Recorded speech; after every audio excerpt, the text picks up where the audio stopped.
Ambientet e punës së televizionit Koha u vizituan nga nxënësit e qendrës rajonale për arsim të mesëm profesional Mosha Pjade, në përkujdesjen e profesores së tyre Brunilda Kuçi, si pjesë e plan programit mësimor të lëndës së komunikimit.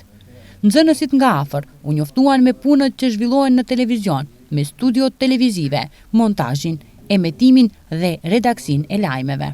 Drejtori i televizionit Koha me vaj Pabziu i njoftoi nxënësit lidhur me historikun e këtij televizioni dhe rolin e tij mediatik tashmë mbi 3 dekada, për informim të drejtë e objektiv të popullatës në rajonin e Pollogut, në vend dhe në diaspor. Unë zgjodha si një nga televizionet më të vjetra në qytet, domethënë televizionet e para në gjuhën shqipe, e ndjekin rregullisht nxënësit, domethënë nëpërmjet Facebookut, lajmet i ndjekin, por ne kemi edhe domethënë gjatë vitit shkollor në plan program kemi si njësi mësimore komunikimin.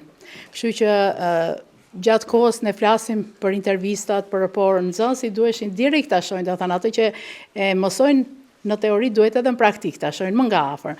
Kështu që këto nxënësit cilët i kam unë pas, që kam ardhur sot me këto, janë të drejtimeve të ndryshme.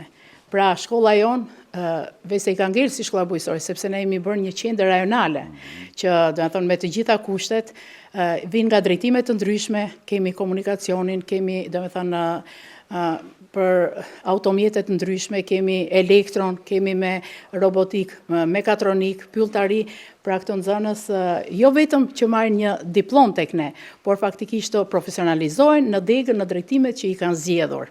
Nxënësit treguan interesim për punën në televizion.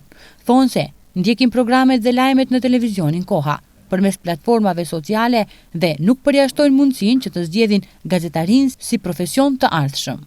Është televizioni i parë në gjuhën shqipe dhe e falenderoj shumë që na ka mundësuar të shprehim talentet tona të shprehim. Unë jam nxënës i elektroteknikës me profesoreshën time Emine Qamili dhe kam zgjedhur atë drejtim se më përshtatur dhe me punën. Qendra rajonale për arsim të mesëm profesional Mosha Pjade në Tetov, ditaditës po shndrohet në një vatër të respektuar arsimore, fal drejtimeve të kapshme profesionale dhe angazhimit të mësimdhënësve. Në këtë kontest, në garat republikane, të mbajtura në qytetin e Kavadarit më 8 dhe 9 maj, nxënësi i kësaj shkolle Milot Misimi arriti të fitoj vendin e dytë në drejtimin automekanik. Më 18 maj, në këtë shkollë organizohet dita e hapur, që paraqet një mundësi të mirë për semimaturantët për të bërë pjesë e një ambienti plot dije, kreativitet dhe mundësi të reja.